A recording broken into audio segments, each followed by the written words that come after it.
This playthrough is rated E10+. While the Bretvalde army celebrated the liberation of Seine, Serdic brooded over his still-tainted blade. An uncorrupted holy blade was required in order to be coronated by Pope Egil as a church knight of Verona and king of Bretvalde. Fate, however, was about to present him with a terrible solution.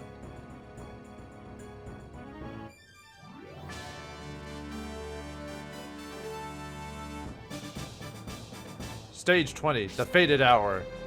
Greetings and salutations, viewers. Vauldemare here with another episode of Rondo of Swords, and yeah, this is the big decision of the game, folks. I kind of mentioned it a couple of times, but here is where the game changes, for better or worse depending on your decisions, but let's find out what that decision is. You wanted to see me, Mary? Was there something you wanted to discuss? As regarding Spanta, the Holy Blade, you see, Master Arius has already discerned the means of removing the Holy Blade's taint. Really now? Splendid. The coronation ceremony cannot go forward with the Holy Blade in its corrupted state. What must I do then to purify the Holy Blade's, restore the Holy Blade's purity? Oh, it is a simple matter. His words were, to remove the curse befouling Spanta, it must draw holy blood. Oh, like cut your hand or something like that? Oh, that's easy. Draw holy blood? Altruius' holy blood runs through the veins of every member of the Bretvalde royal family. But the only ones remaining are you and I, elder brother, so you must use the blade to slay me. But it says holy blood. Can't you just cut your hand or something? Like, that seems a little obtuse or a little over the top, don't you think? I can never perform such a vile act. But you must, or the sword will remain tainted and Bretvalde will have no king. If you return home this way, the feudal lords will almost certainly oppose you. So I am prepared to sacrifice my life for the greater good of Bretvalde. ... It is up to you, elder brother. Alright, so there's no errands, and we can't choose anyone to join. I mean, you can, but there's not... Yeah, so you can't choose anyone to help you because, yeah, this is kind of a important detail. So what this means is, well, let's just get to it, and we'll go over what it is. So the victory conditions and the defeat conditions are question marks.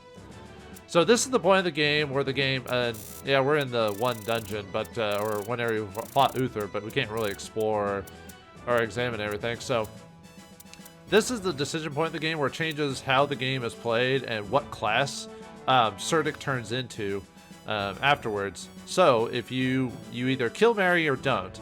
If you kill Mary, you become a cold emperor, which relegates Serdic to more defensive abilities, as well as the story slightly changing, and you get one character as opposed to the other path. One path you'll get one character, and another path you'll get another character instead.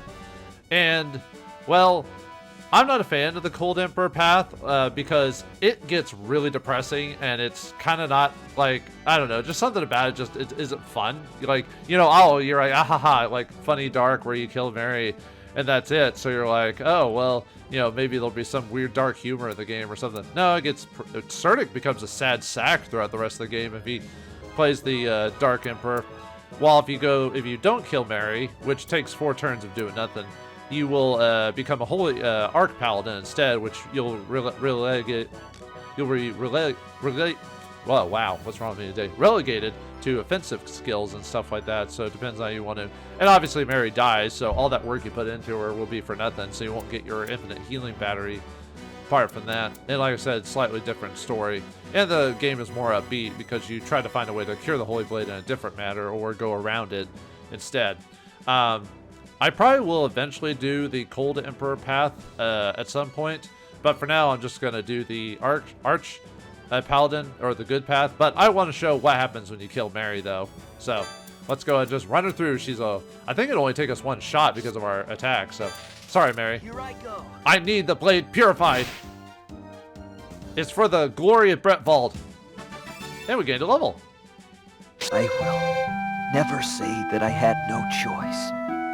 I'm certain that there was some other way, and yet, to claim the Bretvalde crown, I killed you with my own hands. Please, look after Bretvalde. Yay, complete victory! One of the few times you get voice acting in the game, which seems apropos. And yeah, you get some experience and gold for killing Mary. Woo! And we get a Chrism Proof, Vow Proof, and a Cherub Medal for doing that.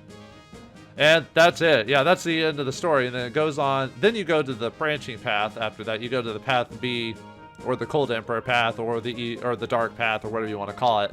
Overwards. Like I said, it's very depressing to play that path, and I don't like doing that. So I will show you now what happens when we save Mary, which is the path I will be doing for the rest of the game. So let me reset the game, and I'll be right back. You know, I'm kind of surprised that there isn't like dialogue. Well, there is dialogue with characters afterwards, but I'm surprised there's not like a scene with people. I guess this is supposed to be all like hush hush, and they only talk to each other, so no one knows what's going on. So probably get explained afterwards. You think it'd be a whole ceremony of, you know, purifying the blade, but yeah. Anyway, let's not kill Mary this time. So what we have to do is just, Mary's just whatever level she's at when you have her on her team. So if you've never been using her, you could kill her even easier. But we're not going to do that. So just wait your turn. Wait 4 turns. Mary will never attack you, obviously. Yeah, we just don't do anything, so. And you give it a couple turns. Why will you not strike me down? Why would I? Don't talk such nonsense. What do you mean you'd sacrifice your own life? On the day Egvard fell, I made a vow that I would protect you. I will not allow you to sacrifice yourself. But while I live, the Holy Blade cannot be revived. How else do you plan to restore Bretvalde? I don't know. But any method that requires the sacrifice of one so dear to me as you, Marie, it is wrong on the face of it. So I will seek a more righteous method. Is that your true desire, elder brother? Yes, those are my true feelings, stripped bare of any and all lies. I understand. If that is the case, I will never again make such a request. I am glad you understand, Marie. Though I confess, I never expected you to be so passionate about me. And you just get regular victory if you don't kill her, so like, I don't know, it's just something funny about that, but, what was her brother originally before Serdic took over? Or, I forgot Serdic's original name before he took over for the prince. Was he never that passionate about her in the first place? I don't know, it seems, the fact that he told you to take over his, actually, the fact that he had you take over his original role means he only cared about the end result, so, I don't know. But anyway, we still get the same items for doing that. We just now go down the holy path instead of the A path. Like I said, I'll probably do the dark path after running through the main game, maybe as a bonus episode, or maybe I'll do it later on. I probably won't do it right after I beat the game initially, but like I said, it's kind of depressing path just overall because you having to kill Mary, and most people, and myself included, aren't a big fan of it. It just gets so depressing where you're just like, all right, I don't have fun doing this anymore. Some games you can have fun doing the dark path if you're like Knights of the Old Republic or something like that because of the writing and stuff like that, but in this game it's obviously that's not the path you're supposed to go on. So, well, all right, the big decision's been made. The Holy Blade of Spada will not be purified in the way it was intended. Is there a way to purify this? And who will join us in our quest to help us purify the blade in another way to save Bretvalde and those around? We'll find out next time in the next episode of Rondo of Swords. Thanks for watching. Hope you enjoyed, and I'll see you next time.